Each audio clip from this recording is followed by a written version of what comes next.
Hello, beautiful people. Good morning, good afternoon, as well as good evening. Welcome to the second part of this mini-series concerning the truth of the coronavirus. In order for me to do these presentations, I always review the data, and I'm the one who actually puts together the PowerPoint. I don't have anybody to do that because it's got to be done the way I want to, and it's one of those things you can't delegate. I constantly review the data. I research more and more. And I have to tell you something. What you're about to hear and what you're about to have a guidance to find more information is really going to impress the hell out of you. You know, I have a pretty good confront. I can look at evil and I can see, you know, all kinds of stuff and I can understand them. Yes, I do have that ability to do so. But man, this thing with the coronavirus and the what's behind all this stuff is just like mind-boggling. And I am pretty sure you're going to be very amazed in what I'm going to show you. Okay? First of all, every day I'm talking to people and asking, what do you think about this? What do you think about that? We don't have a clue. We're in the total dark, totally misguided. But after this lecture, I'm pretty sure you're going to start waking up and start looking at things the way they should be looked at. Okay? So let's get started. I'm very excited, by the way. As a teacher, this is a dream come true. I have a captive audience interested in listening to you, and you have the data that they're looking for. It's amazing. Great position to be in, you know. All right, here we go. So we're going to share. There you go. And I'm going to go here. And we're going to do a little review on a couple of points that we covered on the first one. There are two ways of looking at life, causatively or just pure effect. The example I gave was this house in the with Hurricane Ike, where I actually saw that interview, and it was interesting because the guy actually repeated the reporter's words, because she said this is like a miracle, and he said there's no miracle connected to this at all. But you even have electricity. Yes, I have a generator. And I just laughed because it was a perfect example of when you look at things either causatively or as an effect. Effect would be, I asked the people, why isn't there any houses here? So, but because of the hurricane. Hurricane came and took them. And I would ask, well, what about that house? That last house standing? Well, he must have been blessed. It was a miracle. He's very lucky. The guy said, there's nothing connected with miracles in here. I built my house to stand a category 5. Hurricane Ike was a 5, and it's still here. Well, what about those houses? Well, they weren't built the way they're supposed to. So who knows? Maybe it could have taken a tropical storm 3 or something, Hurricane 3, and it would have taken them. Who knows? But all we know is they weren't built. Guess what? That's how we are. We think with so much false information. It's ridiculous. It's amazing. In every aspect of life, we've been taught to think as an effect point. And I showed it to you when I told you about Rene Quinton. See, Rene Quinton never said there's no viruses and there's no germs, but he said that, and he wrote and he demonstrated it with thousands of patients, that if a virus goes into your system, it dies, as long as it has all the minerals. And he proved it with seawater. But no. How can that be? Same as that house standing. Hurricane comes by, it's okay. Well, here comes Louis Pasteur, totally effect point of view. He does say there's germs, but when they hit your system, you're going to be infected. No, you're infected if you're infectable. Remember, we touched that. If you're willing to be confusable, anything can confuse you. Any mild wind, any tropical storm can take your house, your integrity and your beliefs and stuff. That's why we're so much in fear and we're in terror. We don't know what the hell's going on, you know? And we kind of feel deep inside something's wrong. We just don't know what it is. Something's wrong. We just don't know what it is. Unfortunately, it's going to get worse if we don't get people to look at things the right way. That thing with that house is going to happen with the whole planet, with every single human being who ignores exactly what's going on. And hopefully the data we're covering will start us on the way out of this. Okay? Now, we looked at the point of view of the fish, the water, and it was interesting because if you would have been asked, well, all the fishes are dying, would you have said there was a virus? Or would you have said that someone put something in the water? Well, Exxon Valdez 30 years ago put something in the water. Tons and tons and tons of crude oil were spilled, and hundreds and thousands of animals died. Now, would you have said there's a virus? No, because it was pretty obvious, right? Now, what would have happened if we were to take a pure, perfect, healthy dolphin and take him and put him into these poisonous waters? Well, the dolphin's going to die as well, wouldn't it? Will we say it's contagious? Will we say, yeah, it's contagious? No, it's not. The water's messed up, right? So think about it. Me, you, we're not like a dolphin in a pool of water, but we're in a pool, gigantic ocean of air. What would happen if someone put some crap in the air that doesn't go along with us? What would happen? Then we're going to say we're sick, yeah, and then we're contagious? Well, that's what we're going to break all these BS lies and assumptions by just looking at data, solid data. We can look at life, a total effect or a causative point. I don't like to look at things like, I don't know, it happened to me. No, I must be doing something. I'm confused. You're confusing me. No, there's something I don't know. So instead of trying to find cause and blame somewhere, I start looking at what I ignore.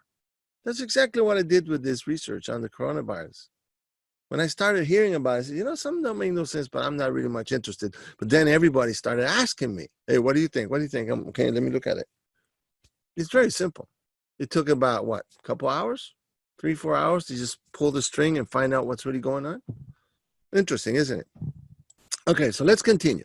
We covered number one, step one. How do you handle any problem, which is observe and accept something's not optimal?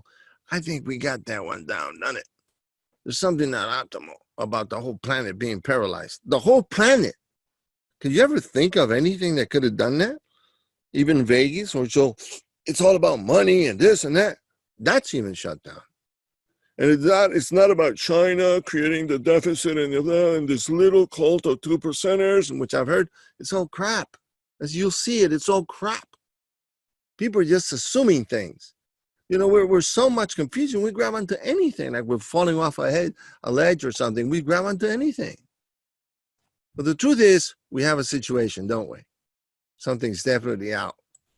Now, this is the part where we start today. You acquire the correct data.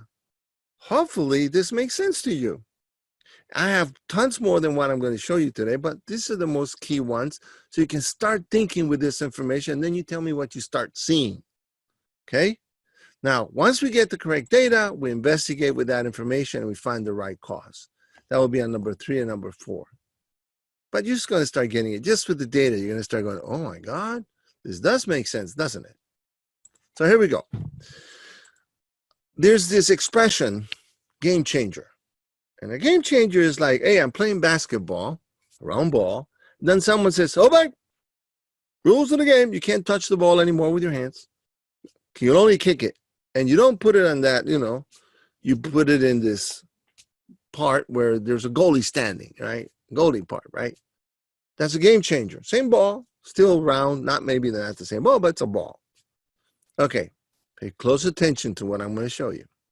This gentleman, which I suggest you do a little research on it, Rudolf Steiner, in 1920, 1930, he was known to be a philosopher. He studied the relationship between the spiritual and the science, and he wrote some books, and he was pretty famous at that time. Even Adolf Hitler didn't like him because he predicted that if Hitler and his party would get in control, there would be chaos in the world.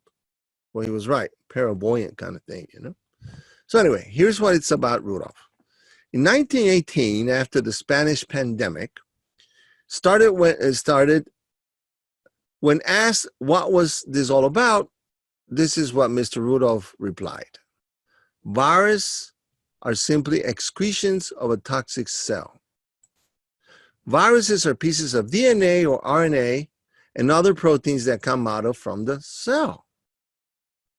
They happen when the cell is poisoned.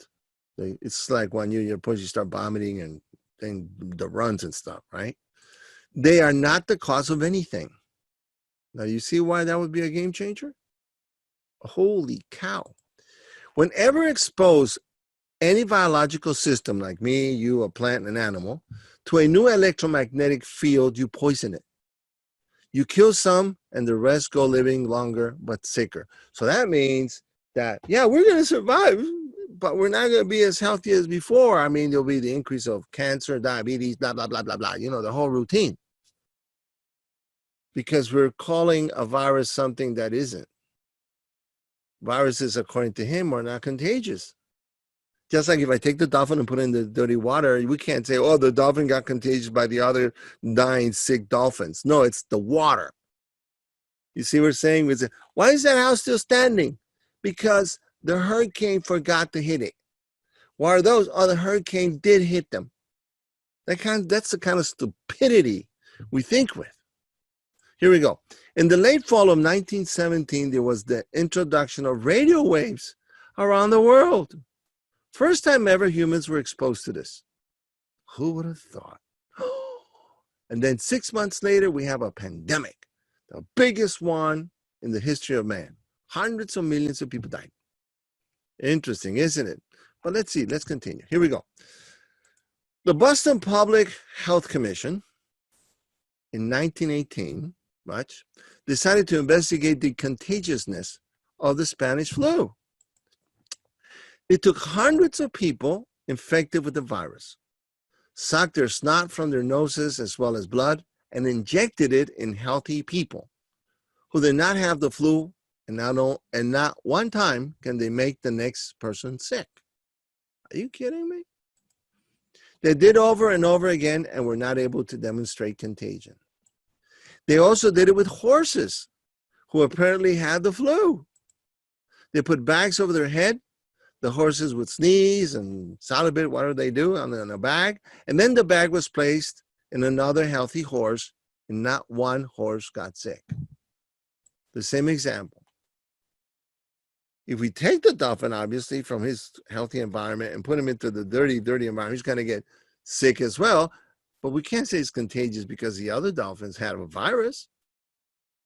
It's the environment, the space, this that's surrounding us. It's amazing. See where I'm getting with this? Here we go. Ken Tapping. In 2001, Canadian astronomer Ken Tapping showed that the influenza pandemics over the previous 3 centuries correlated with peaks in solar magnetic activity on an 11-year cycle. So if you change the environment, organisms get sick because it's like that's not where they're supposed to be. It has also been found that some outbreaks of influenza spread over enormous areas in just a few days, a fact that is difficult to explain by contagion from one person to another. And actually, they were all freaked out because how can this virus in 1918, 1917 could spread so fast? The methods of transportation was what? The ship. There wasn't no airplanes at that time. So they started, different parts of the world started showing. Interesting, huh? Also, numerous experiments seeking to prove direct contagion through close contact, droplets of mucus, or other processes have proved fruitless. From 1933 to present day, virologists have been unable to present any experimental study proving that influenza spreads through normal contact between people. All attempts to do so have met with failure. Are you kidding me? Did I tell you it was a game changer?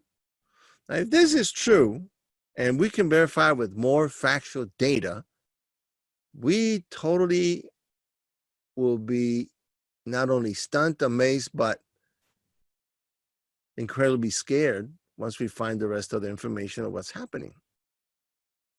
Okay, here we go.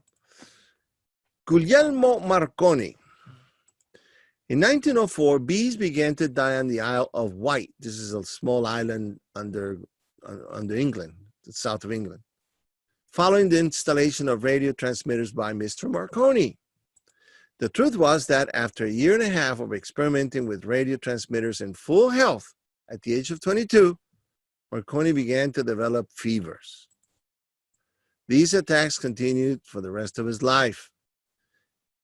In 1904, while working on setting up a transmitter powerful enough for transatlantic communications, these fevers became so intense that they were thought to be malaria. Really? There we go. That's Guglielmo Marconi and Beatrice O'Brien, one of his wives that he had, the first wife, I think. In 1905, he married Beatrice O'Brien, and after their honeymoon, they settled on the island close to the transmitter. You know, that's what he was working at, close to one of those.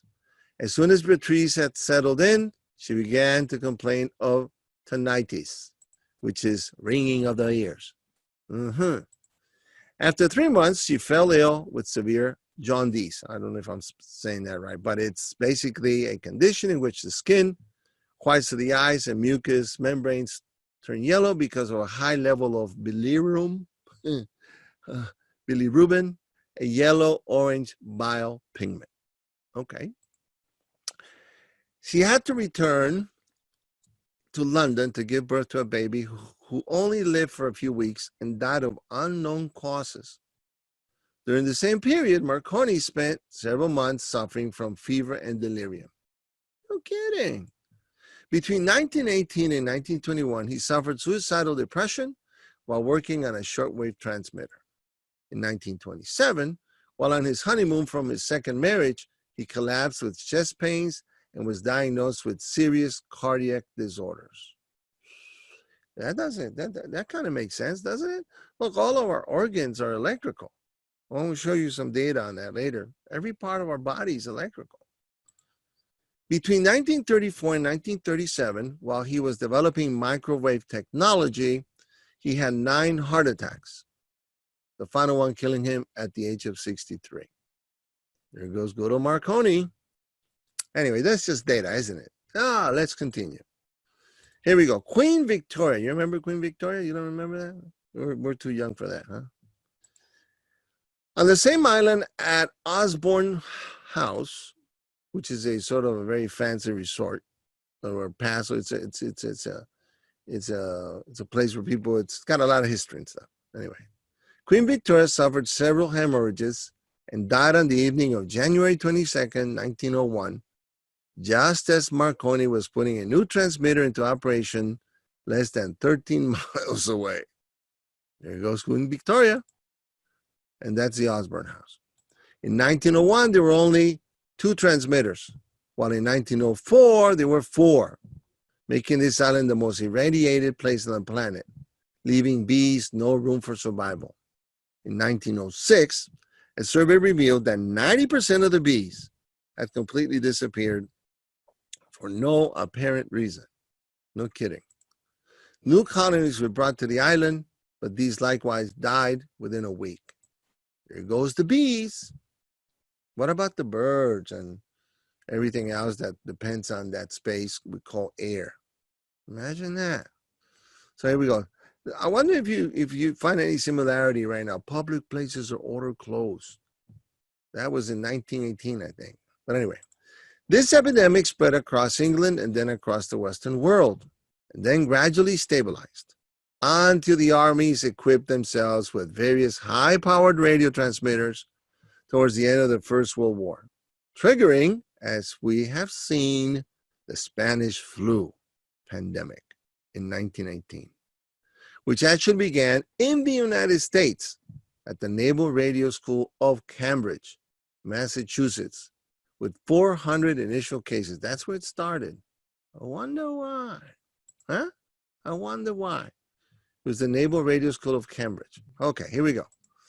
This epidemic rapidly spread to 1,127 soldiers at Funston Camp, Kansas, where wireless connections had been installed.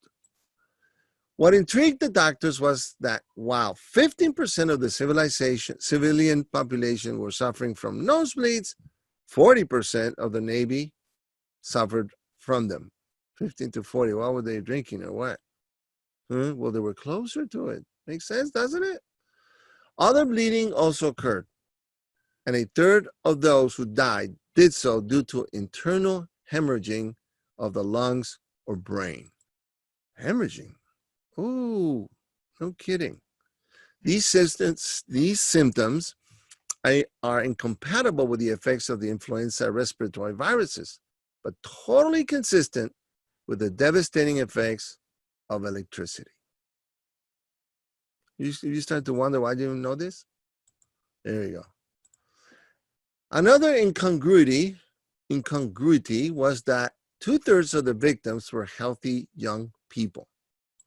A further typical flu symptom was that the pulse slowed to rates of between 36 and 48, whereas this is a common result of exposure to electromagnetic fields.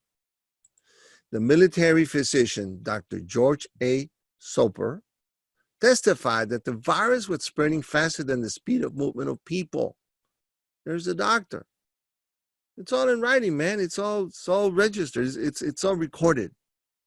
And we just won't be able to think with this data, innit?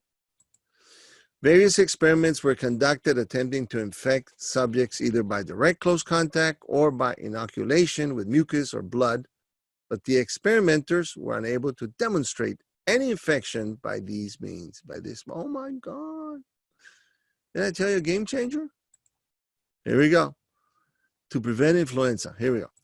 It can be seen that each new influenza pandemic corresponds to a new advance in electrical technology, such as the Asian flu of 1957-58, following the installation of a powerful radar surveillance system, and the outbreak of Hong Kong flu from July 1968 onwards, following the commissions of 28 military satellites. I remember that number, 28. It's going to blow your mind when those numbers change. For space surveillance at the altitude of the Van Allen belts, which protect us from cosmic radiation. Oh, the pobrecitos, the little satellites. You're kidding. Just 28 military at that time. Okay? 28.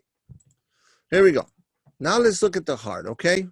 There's something called the Freiburg Appeal. In 1990, cardiac arrest in young athletes was rare, with only 9 cases a year. That's 1980.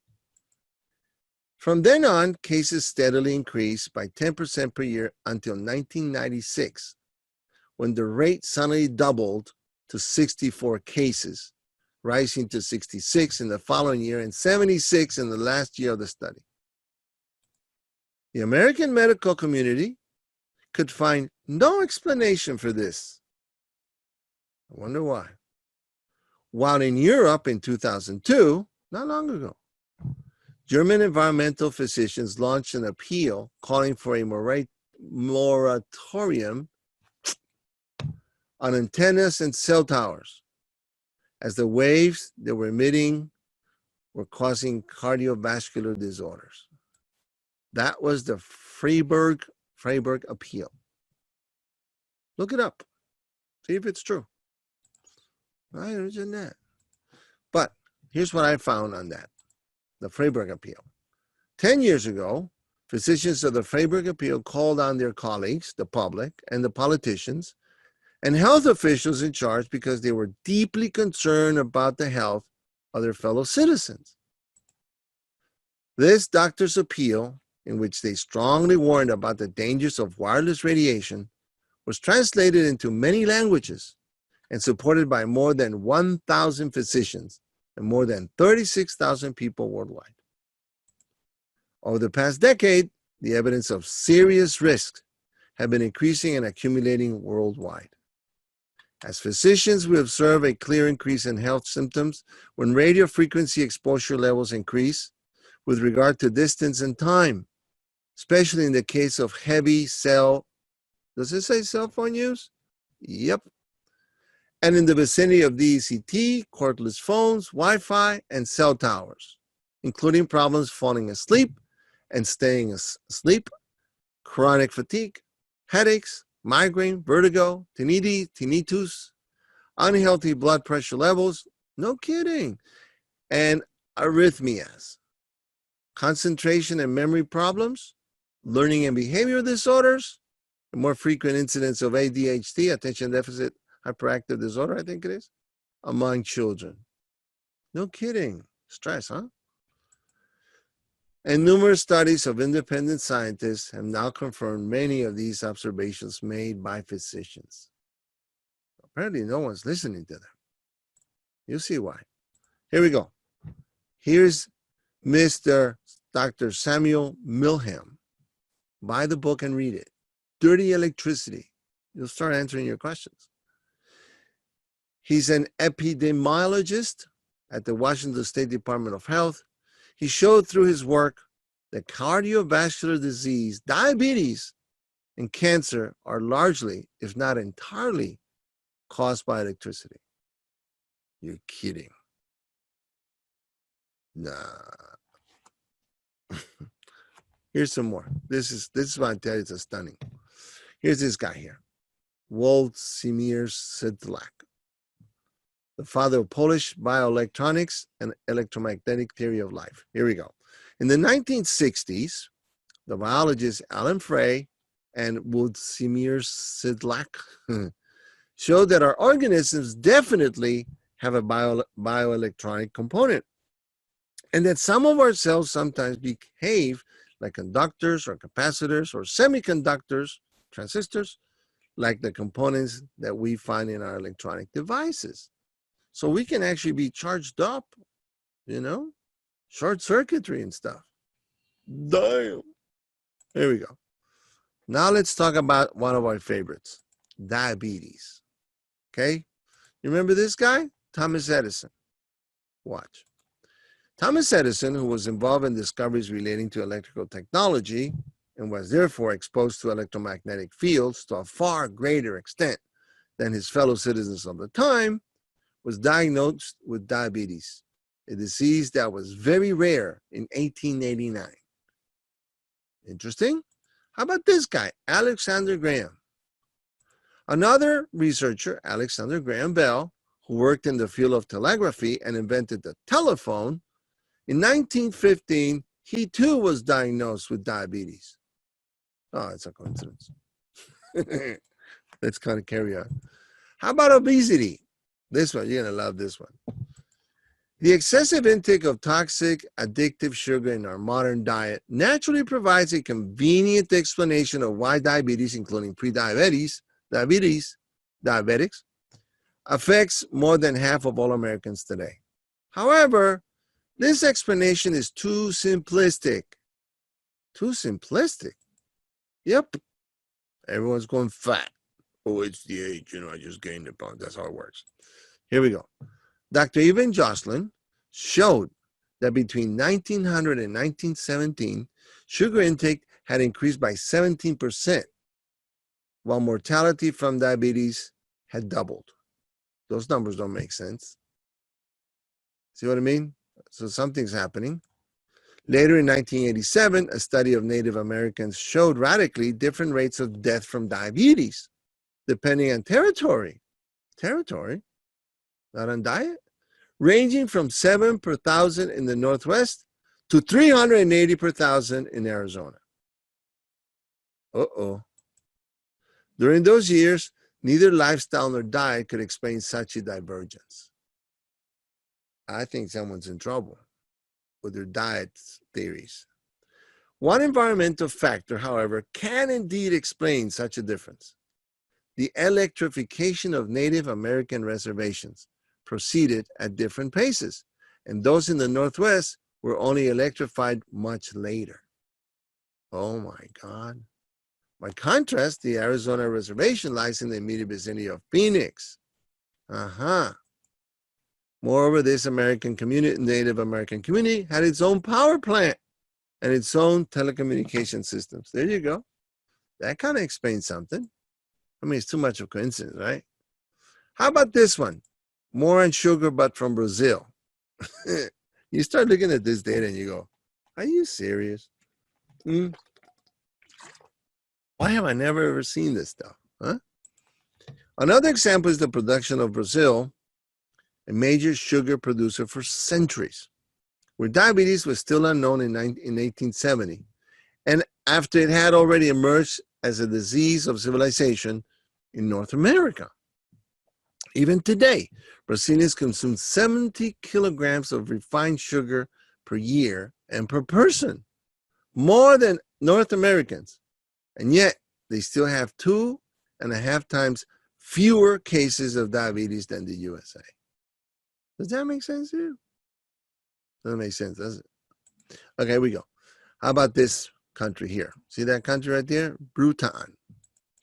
In Bhutan, diabetes was virtually non-existent until 2002, after which the electrification of the country began. In 2004, 634 new cases of diabetes were announced. In 2005, 944. In 2006, 1,470.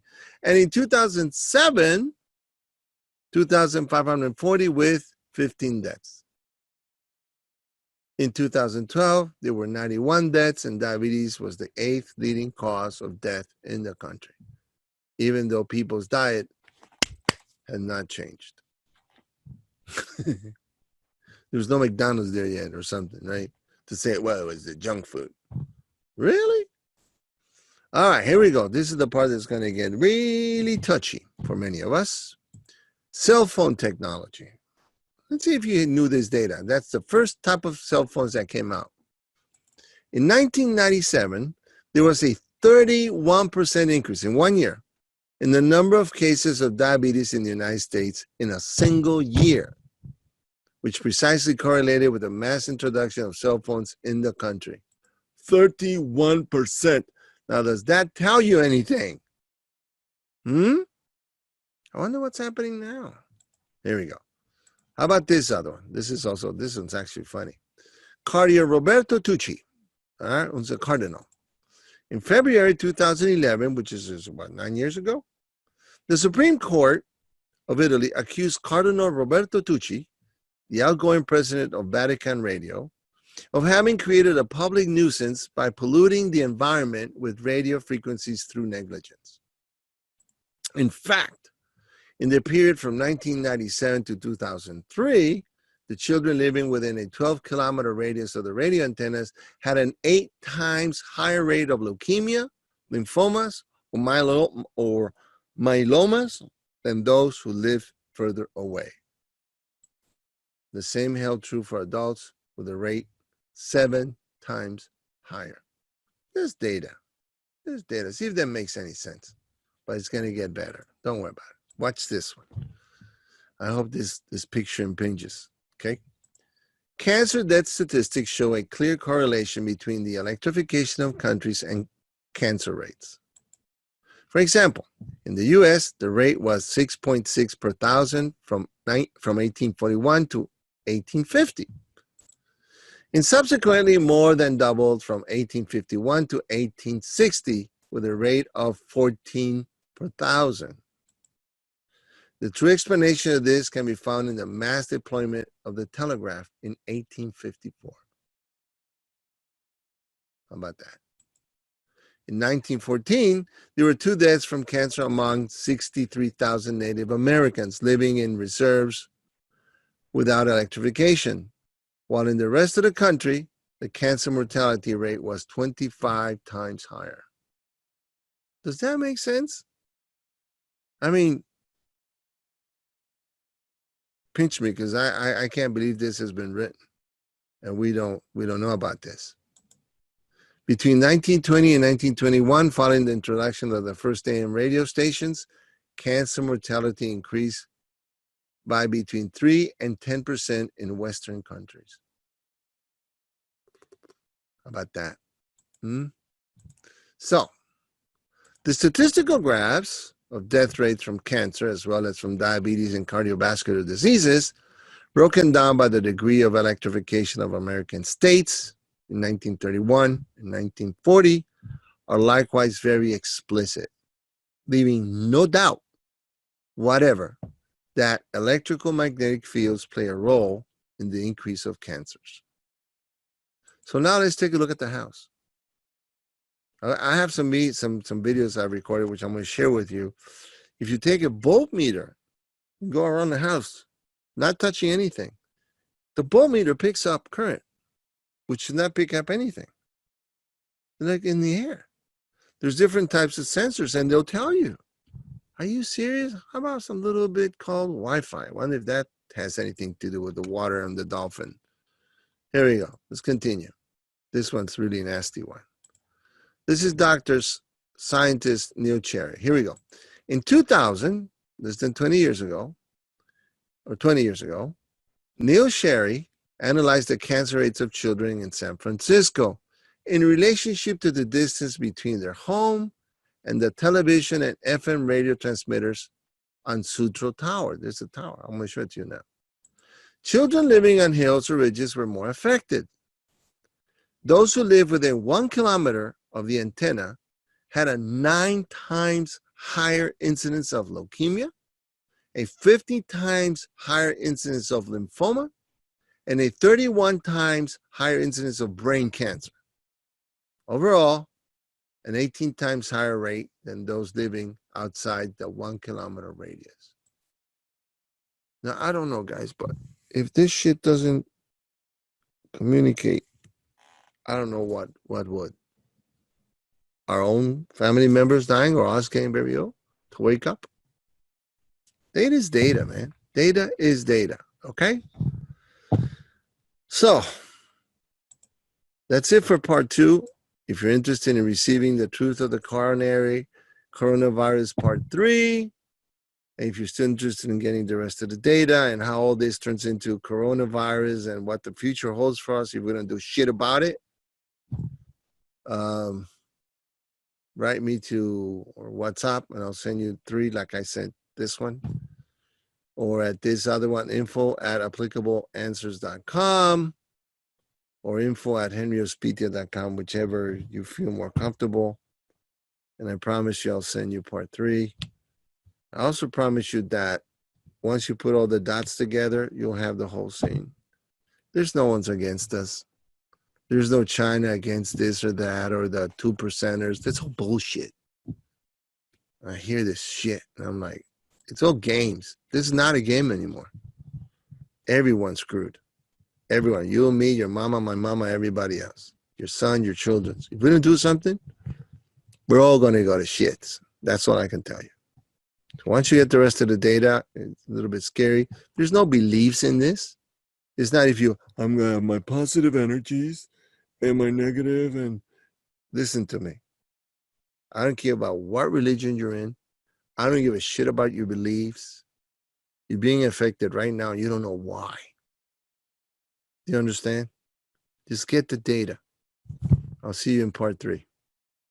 Take care. Bye-bye for now.